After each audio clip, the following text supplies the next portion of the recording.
नमस्कार मैत्रिणींनो, स्वागत आहे तुमचं आपल्या यूट्यूब चॅनलमध्ये. माझ्या लाडक्या मैत्रिणींना सगळ्यांना गुड मॉर्निंग. तर आज संडे स्पेशल असं नाश्त्यासाठी बनवलेलं आहे मी आपल्या तांदळापासून मस्त असा सगळ्यांना आवडणारा नाश्ता. तर काय बनवला नक्की व्हिडिओ बघा. व्हिडिओ पूर्ण बघा. व्हिडिओला लाईक शेअर आणि सबस्क्राईब करायला नवीन मैत्रिणी असेल तर नक्कीच आपल्या चॅनलला सबस्क्राईब पण करून घ्या. तर तांदूळ मी रात्रीच रेशनिंगचे तांदूळ घ्यायचे आपल्याला, म्हणजे त्याच तांदळाचा हा पदार्थ छान होतो.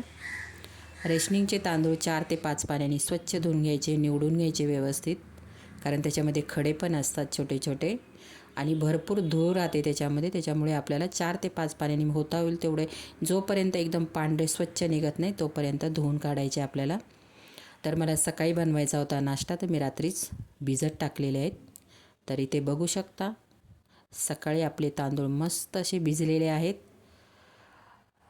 तर आता आपण झाकून ठेवायचे आहेत रात्री. दुसऱ्या दिवशी धुवायची काही गरज नाही, जे पाणी ते फक्त काढून टाकायचं. आणि आता आपल्याला मिक्सरला वाटून घ्यायचे ते तांदूळ. तर तुम्हाला दाखवते मी कसे वाटलेले आहेत मिक्सरला.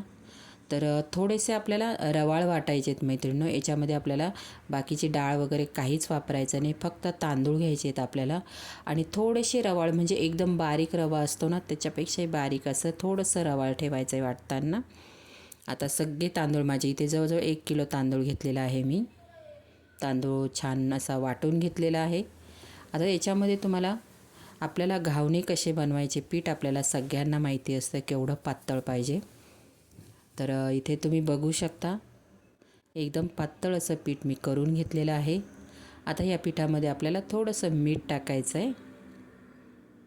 तर खूप घट्ट नाही करायचं, म्हणजे आपल्याला घावण्यांचं पीठ कितपत एकदा टाकून बघायच्या, आणि पाहिजे तर हवं तर तुम्ही परत पाणी टाकू शकता.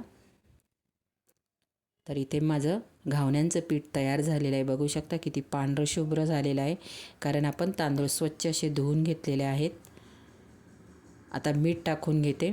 मिठाने छान टेस्ट येते. कोणी कोणी नाही टाकत मीठ याच्यामध्ये, पण मीठ टाकून बघा छान टेस्ट येते आपल्या घावण्यांना. नुसते खाल्ले घावणे तरी छान लागतात, चहासोबत किंवा असेही खाल्ले तरी. तर इथे आपलं घावण्यांचं पीठ मस्त असं रेडी झालं आहे घावण्या बनवण्यासाठी.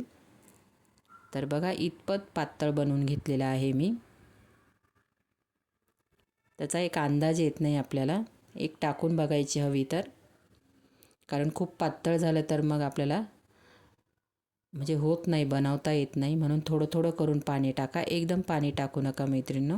कोण नवीन बनवणाऱ्या असतील तर. आम्ही नेहमी बनवतो तर एक अंदाज आपल्याला असतो पीठ किती पातळ. आता इथे आपले घावण्यांचं पीठ रेडी झालेलं आहे. आता घावण्यांबरोबर आपण मस्त अशी चटणी बनवणार आहोत, वेगळ्या पद्धतीने चटणी मैत्रिणींनो. तर तुम्हाला बटाट्याची चटणी जर बनवायची असेल ना, तर मी रात्रीच बटाटे उकडून ठेवलेले. म्हणजे काय होतं, अगोदर आपण बटाटे उकडून ठेवले ना तर आपली बटाट्याची चटणी जी असते ना एकदम टेस्टला वेगळी लागते आणि चिकट होत नाही, एकदम छान चटणी होते आणि टेस्टला पण छान लागते. लगेच बनवून आणि लगेच बटाट्याची चटणी कधीच बनवायची नाही. बटाटे मी उकडून घेतलेले आहेत, रात्रीच ठेवलेले फ्रीजमध्ये उकडून साल काढून. आता फ्रीजमधून मी बटाटे काढून घेतलेले आहेत. आता बटाट्याची चटणी आपण बनवायला सुरुवात करूया. कढई ठेवून घेतलेली, तेल थोडं जास्त टाकायचं चटणीला. आता याच्यामध्ये आपण मोहरी टाकून घेतली. मोहरी मस्त अशी तेलामध्ये फुटून द्यायची. आमची गावची मोहरी आहे, एकदम बारीक गावठी मोहरी. त्यानंतर भरपूर असा मस्त गावठी कढीपत्ता टाकून घ्यायचा. मोहरी कढीपत्ता छान असा तेलामध्ये परतून घ्यायचा. इथे 3 कांदे घेतलेले आहेत मी. कांदा बारीक चिरून घेतलेला आहे, कांदा टाकून घेतला आहे. आता कांद्यावरती मीठ टाकून घ्यायचं, म्हणजे कांदा आपला लगेच परतला जातो. खूप छान लागते मैत्रिणी ही चटणी. याच्याबरोबर तुम्ही खोबऱ्याची पण चटणी बनवू शकता, पण मी तर कांदा आपल्याला थोडासा भाजून घ्यायचा आहे तेलामध्ये, खूप असा ब्राऊन करायचा नाही कांदा. तर इथे कांदा परतून घेते आहे, मीठ टाकून घेतलेलं आहे. आता ह्या चटणीसाठी ना मैत्रिणी आपल्याला एक वाटप वाटायचं आहे, खूप छान वेगळी लागते चटणी. तर ह्या वाटपासाठी मी काय काय घेतलेलं आहे इथे बघा. हे जे वाटप टाकलेलं आहे मी, हिरवी मिरची घेतली आहे, लसूण, अद्रक, जिरे घेतलेले आहेत आणि भरपूर सारी कोथिंबीर घेतलेली आहे मी. परत एकदा सांगते, लसूण, अद्रक घेतलेलं आहे, जिरं घेतलेलं आहे, हिरवी मिरची आणि कोथिंबीर आपल्याला भरपूर सारी घ्यायची. पाणी न टाकता आपल्याला हे वाटप वाटायचं आहे. आणि जरासं जाडसर ठेवायचं, म्हणजे खूप छान टेस्टला लागतं. आपण ज्याप्रमाणे वडापाव बनवतो त्याला जी चटणी बनवली जाते ना, तसं वाटप करायचं आहे आपल्याला. आता याचा कच्चेपणा जाईपर्यंत खूप परतवायचं नाही, जरासं हिरवं राहिलं पाहिजे. कोथिंबीर आपण भरपूर टाकली त्याच्यामुळे कलरही छान येतो चटणीला आणि टेस्टला पण छान लागते. वाटून घेतलेली कोथिंबीर पण. अर्धा चमचा हळद टाकून घेतली. इथपर्यंतच आपल्याला मसाला परतवायचा आहे, खूप करपवायचा नाही. तर इथे हळद टाकून घेतली. आता मिनिटभर आपल्याला परतून घ्यायचं हळद टाकल्यानंतर. तर तुम्ही बघू शकता इथपर्यंतच मसाला आपल्याला परतून घ्यायचा आहे तेलामध्ये. खूप असा कांदा पण बघा मी नॉर्मल परतलेला आहे आणि मसाला पण. आता जी उकडलेली बटाटी होती मी ती साल काढून घेतलेली, फोडी करून घेतलेल्या आहेत. आपल्याला खूप अशा मोठ्या फोडी नाही ठेवायच्या, मी तुम्हाला नंतर दाखवते मी कसं केलेले आहे ते. आता बटाटा टाकल्यानंतर आपल्याला मिक्स करून घ्यायचं आहे. मैत्रिणींनो, तुम्ही कलरवरून तुम्हाला कळत असेल टेस्टला केवढी छान झाली असेल ही चटणी. तर नक्की माझ्या पद्धतीने एकदा तुम्ही ही चटणी करून बघा, नक्कीच तुम्हाला आवडणार. आपण जी बटाट्याची चटणी बनवतो ती वेगळी लागते, आपण मिरची वगैरे चिरून करतो.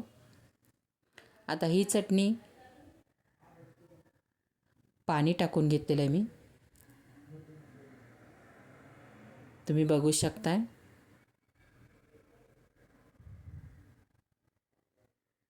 आता याच्यामध्ये थोडं थोडं पाणी करून आपल्याला, मी इथे जवळजवळ 2 ते 2.5 वाट्या पाणी टाकलेलं आहे.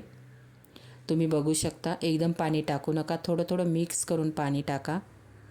म्हणजे कसं आपण घावणे बनवतो ना मैत्रिणींनो, तर त्याची टेस्ट छान लागते. घावण्यांबरोबर खायला एकदम सुक्कं लागत नाही, छान. नंतर ही एकदम सुक्की होते, पूर्ण पाणी खेचलं जातं, पण थोडीशी ओलसर राहते आपल्याला घावण्यांबरोबर खाण्यासाठी. म्हणून अशी एकदा तुम्ही नक्की करून बघा, आवडेल सगळ्यांना घावण्यांबरोबर खाण्यासाठी. तर इथे आपली बटाट्याची चटणी पण मस्त अशी तयार आहे. पाहिजे हवी असेल तर तुम्ही वरून थोडीशी कोथिंबीर टाकू शकता. तर तुम्हाला अशी एकदम हे दिसत असेल, पण थोड्या फोडी याच्यामध्ये आहेत. आता आपल्याला 1 ते 2 मिनटासाठी आपण शिजून घेणार आहोत ना, तर ते पाणी पूर्ण सुकलं जातं. तुम्हाला खूप घट्ट वाटली, परत मी अर्धी वाटी ते पाणी टाकून घेतलेलं आहे. नक्कीच हा नाश्त्याचा प्रकार तुम्ही एकदा करून बघा, नक्कीच सगळ्यांना आवडणार मैत्रिणींनो. आणि तुम्ही माझे व्हिडिओ कोणत्या शहरातून गावातून बघतात प्लीज मला एक कॉमेंट करा, म्हणजे मला तुम्हाला थँक्यू बोलता येईल. तर तुम्ही बघू शकता इथे मस्त आपली बटाट्याची चटणी रेडी आहे. तर आता आपण घावणे बनवून घेऊया. आता घावणे सगळ्यांना जमतात असं नाही. हा माझा नॉनस्टिकचा तवा आहे, याच्यावरती घावणे ना खूप छान होतात. आता घावण्यांचं पीठ आपण रेडी केलेलं आहे. आता घावणे टाकून घेऊ. पहिलं तवा घावणे करताना काय काय ट्रिक्स वापरायच्या. तवा कडकडीत गरम करून घ्यायचा, थोडंसं तेल टाकायचं आणि त्यानंतर आपल्याला घावण्यांचं पीठ टाकल्यानंतर आपल्याला झाकण ठेवायचं आहे. नाहीतर मग झाकण नाही ठेवलं ना तुमचे घावणे एकदम पीठ दिसतं वरती. तर लगेच पीठ टाकल्यानंतर लगेच झाकण ठेवायचं आहे. लगेच परतल्या जातात. कोणी कोणी एकच साईडने भाजतं, मी दोन्ही पण साईडने, मग चिकट होत नाही, खाताना कच्चं नाही लागत. म्हणजे खूप अशी भाजायची नाही, पण फक्त एक पलटी मारे. बघू शकता तुम्ही किती छान आणि एकदम पांढरं शुभ्र मऊ आणि खायला पण तेवढ्याच टेस्ट झालेल्या आहेत. आता मी दुसरी पण टाकून घेते. खूप छान असे म्हणजे एकदम जाळीदार झालेले आहेत. आणि घावण्यांसाठी तुम्ही रेशनिंगचे तांदूळ वापरायचे, म्हणजे रेशनिंगच्या तांदळाचे छान होतात घावणे. बापरे कोण, मस्त असे जाळीदार झालेले आहेत. तर आता एक एक करून मी सगळे बनवून घेते. भरपूर झालेले, तेवढ्या पिठामध्ये बहुतेक मला वाटतं भरपूर झालेले, 100 ते 150 झालेले.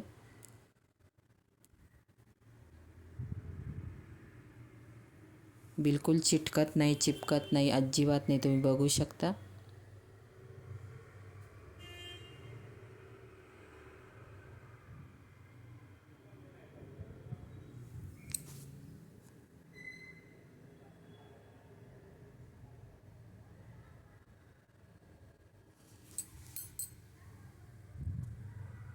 झाकण आहे ना मैत्रिणीनं पटकन ठेवायचं.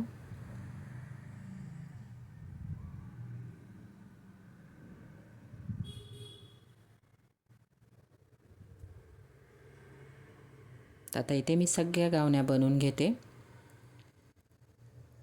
आणि एकदम पटकन अशा बनल्या जातात. वेळ लागत नाही, बिलकुल वेळ लागत नाही.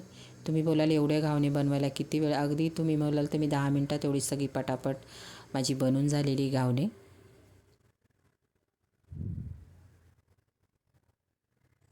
एकदा आपल्याला टाकायची ट्रिक माहिती झाली ना तर आपल्याला मस्त अशी घावणे बनवता येतात. तुम्ही बघू शकता किती एकसारखे झालेले आहेत. मी जेव्हा पीठ टाकते पटकन आपला तवा फिरवायचा आणि आपण बिडाच्या तव्यावर टाकत असेल तर थोडं थोडं करून टाका, कारण आपल्याला तो उचलता येत नाही. आता याला कसं दांडी म्हणून आपण पटकन फिरवला जातो. तर खूप छान असा आजचा आमचा संडे स्पेशल असा नाश्ता झालेला आहे, घावणे आणि बटाट्याची चटणी. नक्की तुम्ही पण एकदा ट्राय करून बघा. माझा हा व्हिडिओ तुम्हाला कसा वाटला नक्कीच मला कॉमेंट बॉक्समध्ये सांगायला मैत्रिणींनो विसरू नका. आपल्या व्हिडिओला लाईक शेअर आणि सबस्क्राईब पण करा प्लीज मैत्रिणींनो. तर चला बाय.